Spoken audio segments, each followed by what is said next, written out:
coming up to D.C. and taking the time out. I read your written testimonies and really appreciate it.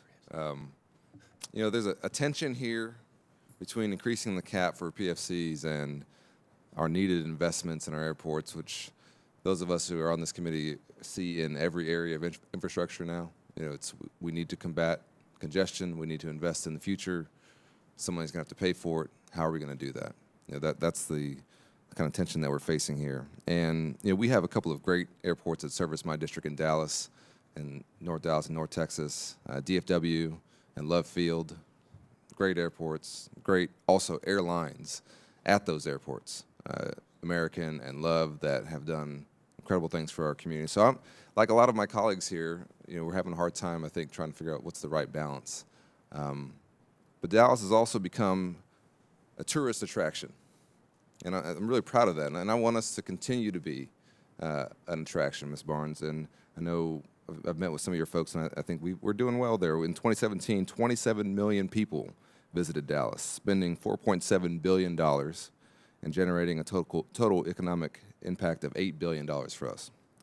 And it also supports tourism, supports 61,000 jobs, and brings millions of dollars to our local revenue. And so I want to talk about future demands, because I'm hoping that our travelers increase to Dallas, that we get more.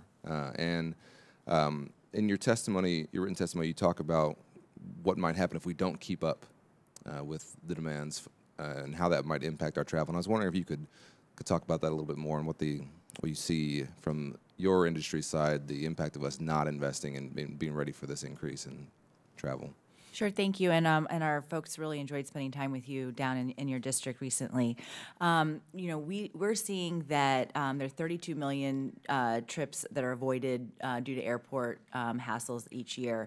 And what we think that will look like is that, you know, by 2021, the top 30 airports will experience Thanksgiving-like congestion 1 day per week.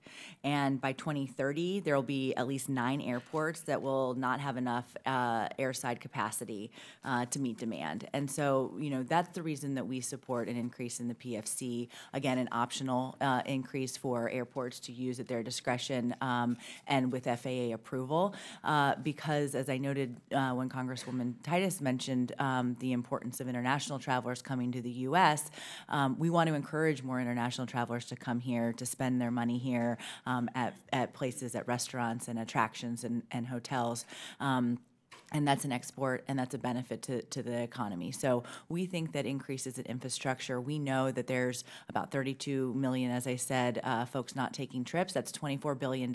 So that's not happening in the economy. And we think that those folks will go ahead and take a trip if we see these improvements, if we see shorter wait times and better security and other strengthened opportunities. So thank you for your question. Yeah, when you talk about the top 30 hubs, I mean, DFW is the 4th largest, so we would be one of those. You know, I am a big believer in competition, and I want to find the right ways to increase competition.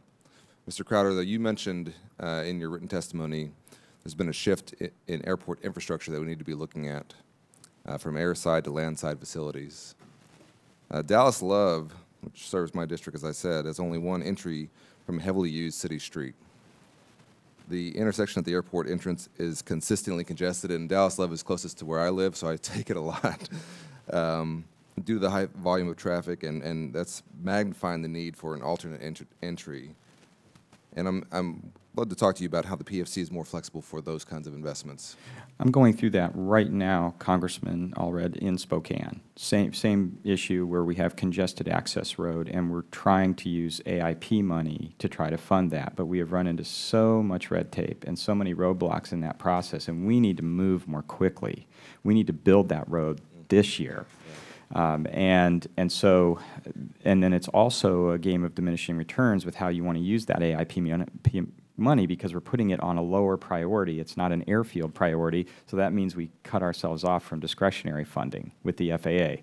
So we really have to look at the PFC as being that flexible funding source that can help us move at the speed at which we need to move in order to service this demand. And the other thing I would say, just going back to your comment about tourism really for just a second, is that we all want to see increased tourism in our communities. My community wants to go to Dallas. And the issue becomes, can we get a gate there? Right. And I think for all intents and purposes, what we're hearing more and more often from larger metro areas and from airlines is that, well, we know that there's demand, but we don't have enough gates.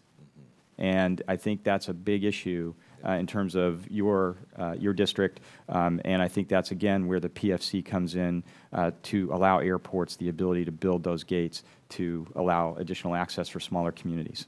Thank you. Thank you. I have heard that. And thank you, Mr. Chairman. I yield back. Thank you.